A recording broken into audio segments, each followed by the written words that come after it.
Hello friends, welcome to our channel apex nursing classes. Friends, आज हम आपके लेके आए हैं वापस से डाइजेस्टिव सिस्टम डिसऑर्डर्स जो हमारे चल रहे हैं उसका एक स्मॉल से डिजीज़, काफ़ी छोटी सी, लेकिन वो आपके कई बार एकेडमिक एग्जामिनेशन में शॉर्ट नोट में के लिए काफ़ी इम्पोर्टेंट होती है। तो बात करते हैं फ्रेंड्स, आज की जो हमारी डिजीज़ रहने वाली है वो है ग्लोसाइटिस। ग्लोसाइटिस के बारे में हम देखते हैं फ्रेंड्स कि इसकी डेफिनेशन क्या होती है, क्या इसके कॉजेज़ होते हैं, क्या साइन एंड सिम्टम होते हैं, क्या मैनेजमेंट होता है। Clear friends? तो ठीक है, स्टार्ट करते हैं हम आज की वीडियो को हमारे ग्लोसाइटिस। बात करते हैं डेफिनेशन की। काफ़ी स्मॉल सी डिजीज़ है, छोटी सी डिजीज़ है। It can be define as the inflammation of the tongue, यानी कि जो व्यक्ति की टंग होती है उसका इन्फ्लामेशन हो जाना ग्लोसाइटिस कहलाता है।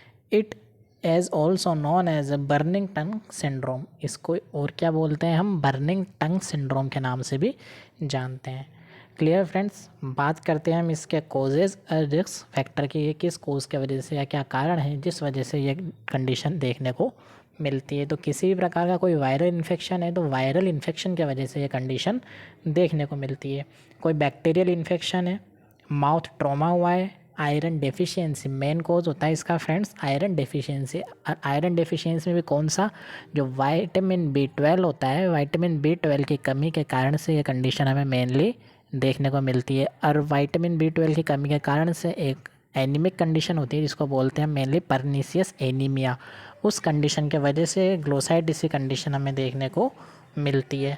कोई एलर्जिक रिएक्शन है, hot T and coffee, mouth ulcer, alcohol, ये सब भी इसके कोजेज या रिस्क फैक्टर हो सकते हैं। अब हम बात करें इसके साइन एंड सिम्टम की, कि इसके साइन एंड सिम्टम मेनली क्या होता है। तो पेन इन टंग, यानी कि जब पेशेंट बात करता है तो उसको टंग में पेन देखने को मिलता है। डिफ़िकल्टी इन swallowing, यानी कि पेशेंट कोई भी फूड कंटेन या फिर वाटर को जब पीता है, इंजेस्ट करता है हमारे ओरल कैविटी में, तो पेशेंट को डिफ़िकल्टी होती है, उसको प्रॉपरली वो सेलो नहीं कर पाता है। इनेबिलिटी ऑफ स्पीच, उसके इन्फ्लामेशन के वजह से, इन्फेक्शन के वजह से उसको बोलने में, स्पीच करने में दिक्कत आती है, उसको प्रोनाउंसिएशन करने में दिक्कत आती है। लॉस ऑफ टेस्ट, क्योंकि पर्सन के टंग के ऊपर इन्फ्लामेशन हो रहा है, इन्फेक्शन हुआ है, तो इस वजह से उसको प्रॉपरली टेस्ट नहीं आ पाता है। बर्निंग सेंसेशन, उसको बर्निंग सेंसेशन होते हैं टंग के ऊपर।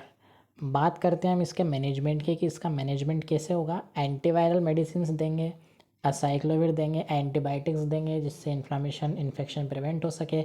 एनाल्जेसिक मेडिसिन प्रोवाइड करेंगे जैसे कि डाइक्लोफेनिक हुआ। हम इसके लिए प्रॉपरली ओरल केयर प्रोवाइड करेंगे, पेशेंट को मेंटेन ओरल हाइजीन करेंगे। 3 टाइम्स अ डे ब्रश करवाएंगे, पेशेंट को दिन में 3 बार ब्रश करवाएंगे, यानी कि टीथ केयर करेंगे, ओरल केयर करेंगे। रेगुलर ओरल चेकअप करवाएंगे पेशेंट का। Avoid hot T and coffee, patient को हॉट टी एंड कॉफ़ी पीने से मना करेंगे। अवॉइड एल्कोहल इंटेक लेने से मना करेंगे। एडमिनिस्टर्ड आयरन टैबलेट को एडमिनिस्टर्ड करेंगे। बात करें हम वही नर्सिंग असिस्मेंट की, तो नर्सिंग असिस्मेंट काफ़ी इंपॉर्टेंट होता है इस कंडीशन के लिए, इस डिजीज़ कंडीशन के लिए।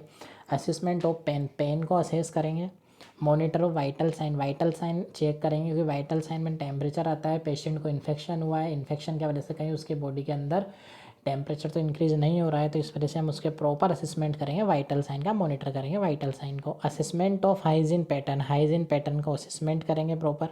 असेसमेंट ऑफ एंजाइटी लेवल को भी असेस करेंगे। असेसमेंट ऑफ स्पीच पैटर्न को भी हम इसमें असेस करेंगे, क्योंकि स्पीच के थ्रू भी पेशेंट की डिजीज़ कितनी सीवियर है, कितनी सीवियरिटी नहीं है, उसके बारे में हम पता लगा सकते हैं। अगर पेशेंट क्लियरली प्रोनाउंसिएशन नहीं कर पा रहा है, उसको प्रोनाउंसिएशन करने में काफ़ी प्रॉब्लम आ रही है, तो इस कंडीशन के बेस पे हम पता लगा सकते हैं कि डिजीज़ कितनी सीवियर है और कितनी सीवियर नहीं है।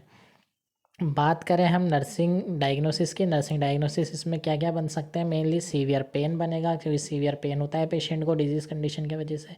Imbalance nutritional less than body requirement, patient का बॉडी रिक्वायरमेंट से कम न्यूट्रिशन मिल पाएगा, क्योंकि वो प्रॉपरली ओरल कैविटी के थ्रू इंटेक नहीं कर पाता, तो हम उसको मेनली फ्लूइड देंगे ताकि वो थोड़ा उसको आराम से ले सके और उसको पेन कम हो, बर्निंग सेंसेशन कम हो।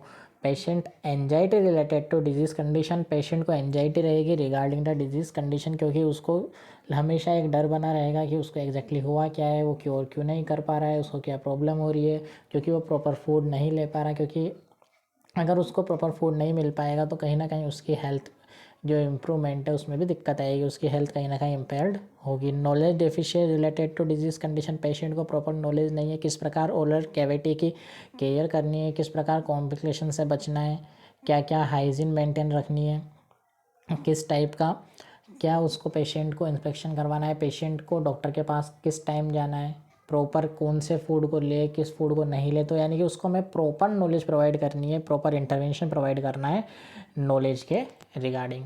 तो फ्रेंड्स यही थी हमारी एक काफ़ी ब्रीफ से काफ़ी छोटी सी डिजीज़ जो आपके कई बार एकेडमिक एग्जामिनेशन में आती है और मेनली ये शॉर्ट नोट में पूछी जाती है। तो फ्रेंड्स अगर आपको हमारी वीडियो अच्छी लगी हो तो चैनल को लाइक करें, शेयर करें, सब्सक्राइब करें एंड कमेंट ज़रूर करें। Thank you friends.